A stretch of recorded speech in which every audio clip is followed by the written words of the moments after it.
O Instituto Datafolha acaba de divulgar a primeira pesquisa de intenção de voto para o segundo turno para governador de São Paulo. Faltando 10 dias para a eleição, os números mostram que a disputa entre os dois candidatos está acirrada. 9 homens foram presos depois de assaltar uma loja de shopping na zona sul da capital. Durante a perseguição à quadrilha nas ruas do bairro, o intenso tiroteio assustou os moradores do Jardim da Saúde. A polícia recuperou 200 celulares avaliados em 500 mil reais. E um levantamento do Instituto Sou da Paz mostrou que o risco de ser assaltado aqui na capital é 4 vezes maior que no interior. E ainda depois do temporal de ontem, a meteorologia avisa que a chegada de uma frente fria vai provocar uma virada no tempo com queda de temperatura. Agora, no SPTV.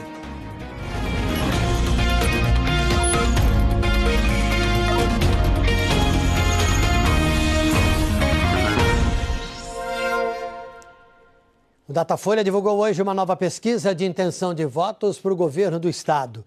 É a primeira do Instituto feita no segundo turno. João Dória, do PSDB, e Márcio França, do PSB, aparecem empatados no limite da margem de erro. A pesquisa foi contratada pela TV Globo em parceria com o jornal Folha de São Paulo. A margem de erro é de 2 pontos percentuais para mais ou para menos. E o nível de confiança é de 95%. Nisso significa que, considerando-se a margem de erro, a chance do resultado retratar a realidade é de 95%. Vamos aos números. João Dória, do PSDB, tem 44% das intenções de voto. Com a margem de erro, vai de 42% a 46%. Márcio França, do PSB, aparece com 40%. Na margem, tem entre 38% e 42%. Brancos e nulos somaram 9%. Não souberam ou não responderam 7%. O Datafolha também fez a pesquisa levando em conta os votos válidos para o segundo turno. O critério é o mesmo do Tribunal Superior Eleitoral, que desconsidera votos brancos e nulos. Considerando-se somente os votos válidos, João Dória, do PSDB, aparece com 53%. Com a margem de erro, tem entre 51% e 55%. Márcio França, do PSB, soma 47%. Fica entre 45% e 49% na margem. O Datafolha ouviu 2.356 eleitores em 73 municípios entre os dias 17 e 18 deste mês. A pesquisa está registrada no TRE. Vamos ver então como foi o dia de campanha dos candidatos. João Dória, do PSDB, ficou na capital. Como vem fazendo durante toda a semana, hoje o candidato tucano teve apenas um compromisso público de campanha que durou meia hora. A militância balançava bandeiras ao som do jingle de João Dória quando ele chegou à zona sul da capital. Foi uma visita às instalações de uma creche que começou a ser construída quando ele era prefeito da cidade e que deveria ter ficado pronta em julho. Zerar a fila de espera por vagas em creches era uma bandeira de Dória à frente da capital. Mas, segundo ele, faltou dinheiro. Agora, como candidato a governador, promete usar o orçamento do estado para construir 1.200 creches. Para alcançar essa meta, vai depender da adesão dos prefeitos, porque eles é que vão cuidar das unidades. Dar a gestão para as prefeituras, com uma recomendação muito clara. Coloque uma organização social para fazer a administração. Isso funciona melhor, com mais eficiência, com melhor manutenção, com melhor qualidade de ensino, alimentação, atendimento e acolhimento às crianças. Uma boa gestão pode permitir que o programa de creche seja implantado com qualidade em todo o nosso estado. Ao final da visita, o candidato saiu cumprimentando eleitores. Márcio França, do PSB, começou o dia no litoral e depois voltou à cidade de São Paulo. Microfone, roteiro, câmeras. Em São Vicente, no litoral sul, a conversa do candidato com pai e filha foi toda gravada para propaganda eleitoral. Eles são alunos do curso de Pedagogia da Univesp, a Universidade Virtual do Estado. Uma das propostas de Márcio França é abrir 200 mil vagas de ensino à distância até o fim do ano que vem. Ainda pela manhã, Márcio França cumpriu a agenda de campanha no centro da capital. Primeiro foi ao Sindicato do Comércio Atacadista de Gêneros Alimentícios do Estado de São Paulo, onde recebeu apoio do presidente do sindicato. Depois caminhou pelos mercados municipais aqui da região. No Quinjo Yamato, o candidato cumprimentou e tirou fotos com os comerciantes. Ele também experimentou e comprou um maço de erva doce. Depois, atravessou a rua e foi ao Mercado da Cantareira, o Mercadão. para mais fotos e apertos de mão. Márcio França também aproveitou a visita ao centro para falar que, se for eleito, vai investir em programas habitacionais nessa região. Pela proposta, o Estado vai comprar por até R$130 mil os apartamentos já prontos. O Estado vai comprar e vai financiar para as pessoas num preço que seja extremamente simples, para eles poderem sair do aluguel de onde eles estão e virem morar no centro. O centro tem alta atração, porque os empregos estão aqui. Nós precisamos criar habitação aqui barata e de qualidade. Quem vai fazer isso é a iniciativa privada. Eu não vou comprar o prédio velho e reformar. Eu vou comprar o prédio já reformado e já com os apartamentos. É mais fácil e mais barato. Futebol. Depois da perda do título da Copa do Brasil, o Corinthians agora foca no Campeonato Brasileiro. Dá para ver um sorriso aqui e ali, mas o gosto amargo do dia seguinte é inevitável. O negócio é dar um piquezinho e seguir adiante. Treino hoje só para os jogadores reservas. A derrota para o Cruzeiro na final da Copa do Brasil, a partir de hoje, não pode ser mais notícia por aqui. Nós não temos o direito de ficar com essa dor até o final do ano, porque nós temos que dar uma resposta dentro do Campeonato Brasileiro. Então essa dor vai até quando iniciar o nosso próximo jogo do Brasileiro. A situação no Campeonato Brasileiro é delicada. O time não vence há 4 jogos e está só a 4 pontos da zona do rebaixamento. No próximo domingo, o Corinthians enfrenta o Vitória lá em Salvador. Oportunidade perfeita para recomeçar e evitar mais turbulências em 2018. Tem que ter personalidade agora, a gente tem que aprender com os nossos erros, tem que tentar evoluir, não tem muito tempo. Domingo já tem uma partida, nós precisamos ganhar, precisamos subir na tabela, agora nós temos 9 decisões. A seguir você vai ver. Perseguição e tiroteio depois do roubo de uma loja de shopping assustaram moradores do Jardim da Saúde. O trânsito na capital neste momento, na 23 de maio, está assim, muito difícil para quem vai para o centro, para Santana, para o Anhangabaú. Um pouquinho melhor em direção à Zona Sul. A gente volta já já com outras notícias.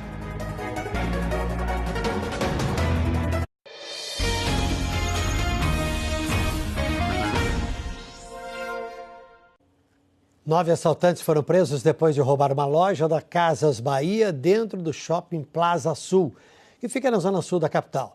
Nas ruas do bairro, os ladrões resistiram à prisão, trocaram tiros com a polícia e tentaram fugir a pé pelo telhado das casas vizinhas, assustando os moradores do Jardim da Saúde. 9 assaltantes invadiram o depósito de uma loja de eletrônicos do Shopping Plaza Sul por volta de 10 horas da manhã. Assim que eles deixaram o local, começou uma perseguição policial. Câmeras de segurança registraram o momento da fuga. Sem conhecer o bairro, os bandidos entraram numa rua sem saída e, ao retornar, bateram na viatura que estava parada. Policiais correram atrás deles e houve troca de tiros. Várias casas foram atingidas. Rafael estava estudando quando ouviu os disparos e se escondeu. Comecei a escutar barulho que parecia de rojão, aí depois 2, aí eu comecei a me esconder atrás da parede e fiquei esperando acabar tudo.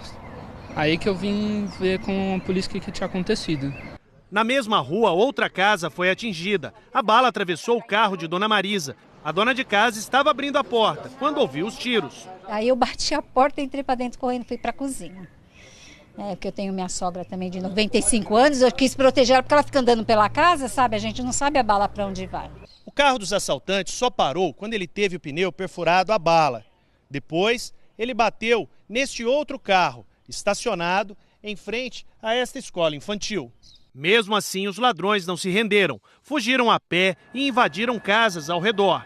Andaram por cima de muitos telhados. Um dos homens se escondeu numa construção e foi encontrado por um cão policial. O cão do policiamento de choque localizou o indivíduo, ele resistiu à prisão e foi necessária a ação do cachorro. Os 9 homens foram presos. No carro utilizado pelos bandidos havia 3 sacolas com cerca de 200 celulares, avaliados em R$500 mil. Segundo o Shopping Plaza Sul, o assalto foi dentro de uma única loja e o shopping funciona normalmente. 2 integrantes da quadrilha já foram reconhecidos pela polícia por terem participado de assaltos semelhantes contra a mesma rede de lojas. Um levantamento divulgado hoje pelo Instituto Sou da Paz mostra que o risco de assaltos é 4 vezes maior aqui na capital do que no interior. E para chegar a essa conclusão, o Instituto criou um índice de exposição a crimes violentos, com base nos dados oficiais da Secretaria da Segurança Pública. Acompanhe comigo esses números aqui na tela. No interior do estado de São Paulo, o índice de exposição a crimes contra o patrimônio como o roubo é de 5,3. Aqui na capital, chega a 23,4.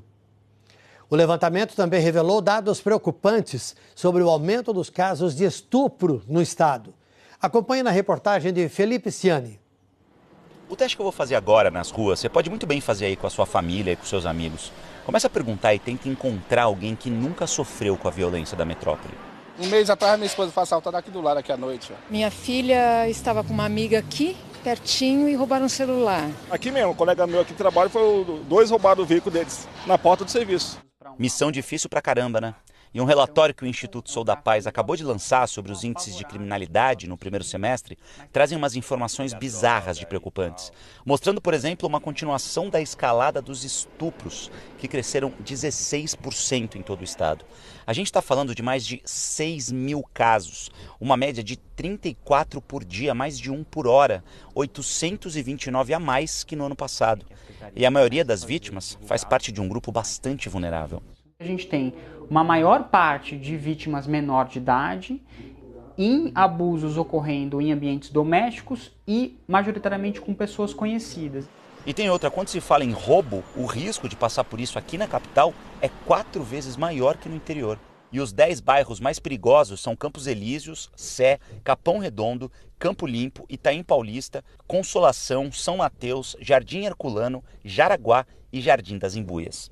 Então, mas nem tudo é notícia ruim. A parte boa aqui para o nosso estado é que, se a gente comparar o primeiro semestre do ano passado com o primeiro semestre desse ano, caiu em 12% a quantidade de mortes por homicídios dolosos, quando os assassinos realmente têm a intenção de matar.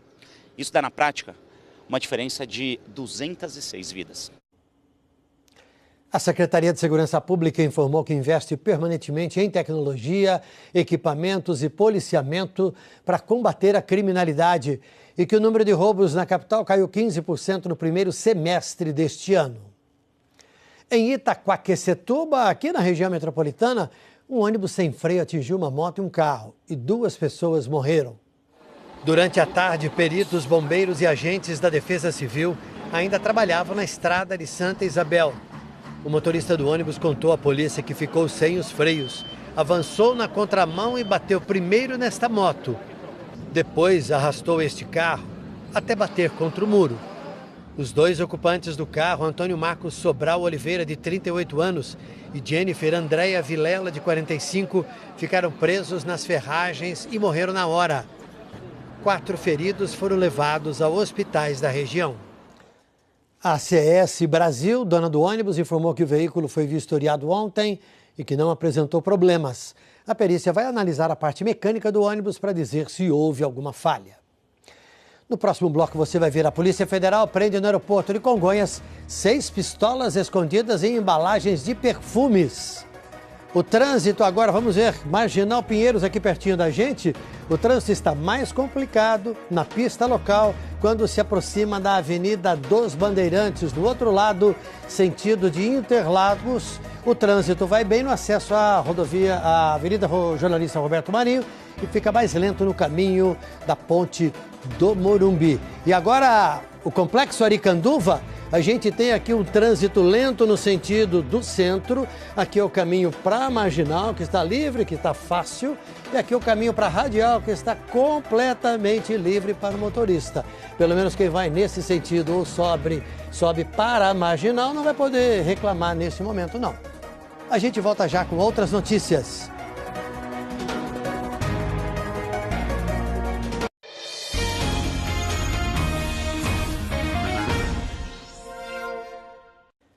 Pela primeira vez, um traficante de armas foi preso no aeroporto de Congonhas. Ele tentou levar para o Rio de Janeiro 6 pistolas e carregadores escondidos em caixas de perfume.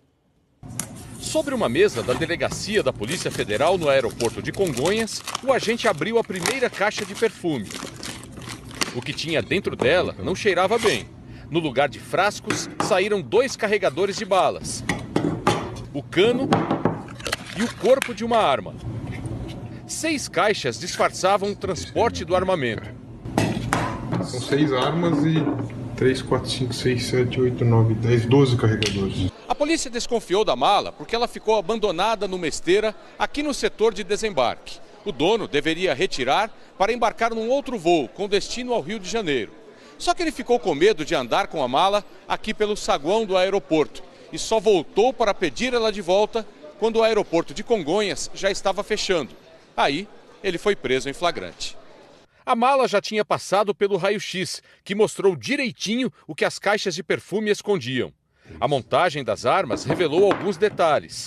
As 6 pistolas são novas, estão com a numeração raspada e todas são de calibre .40, de uso restrito das polícias militar e civil. Essa foi a primeira vez que a polícia apreendeu armas sendo transportadas pelo aeroporto de Congonhas. Um homem de 25 anos, que nunca foi preso, contou para a polícia que embarcou com as pistolas no aeroporto de Curitiba. Não conseguiu sair de São Paulo, porque o voo atrasou por causa da tempestade de ontem à tarde.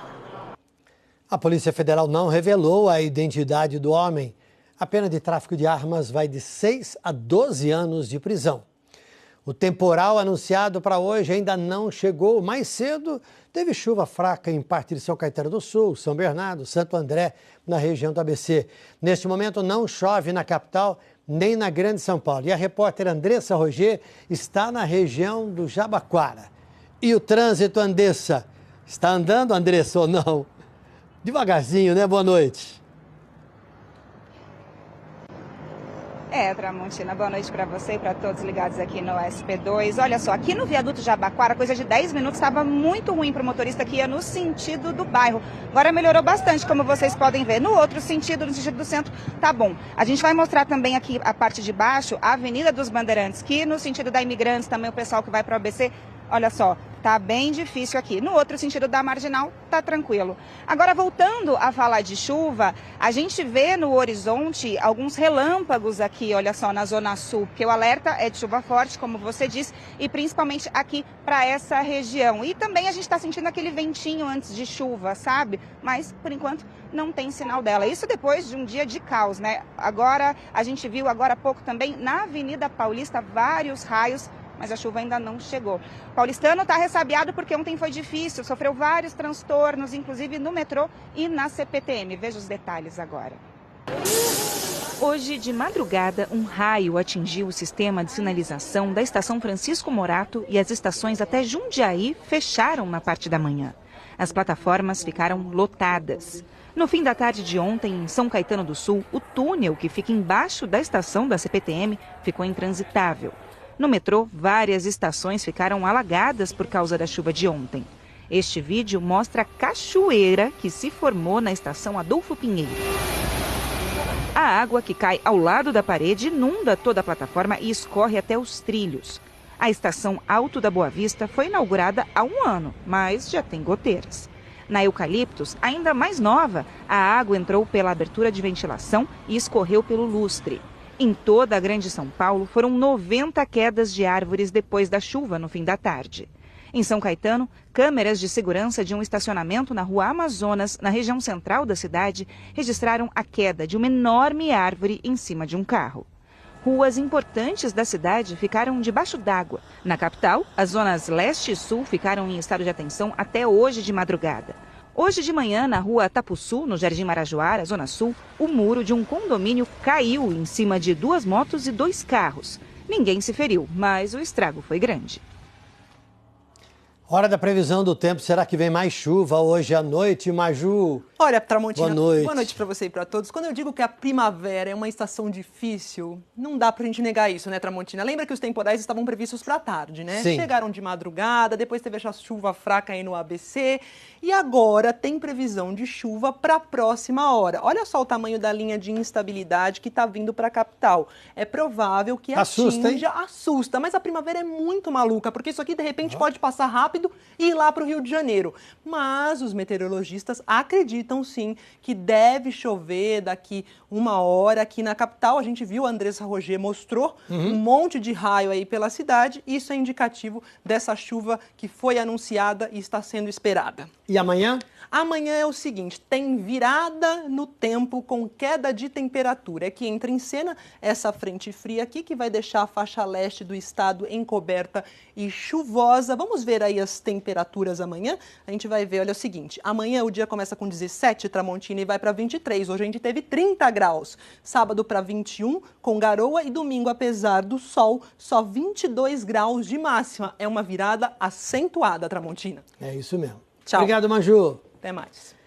O Consulado-Geral de Portugal em São Paulo suspendeu temporariamente a admissão de novos pedidos de nacionalidade na capital e em Santos.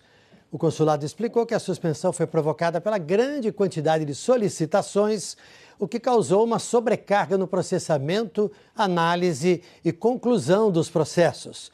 O consulado informou ainda que só em 2 de janeiro do ano que vem voltará a publicar novas informações sobre pedidos de nacionalidade. Com estas informações termina o nosso SPTV. Para rever as reportagens, basta ir ao Globoplay. E as notícias do Brasil e do mundo estão todas no Jornal Nacional. Hoje, um pouquinho mais tarde, às 10 para as 9. Boa noite a todos e até amanhã.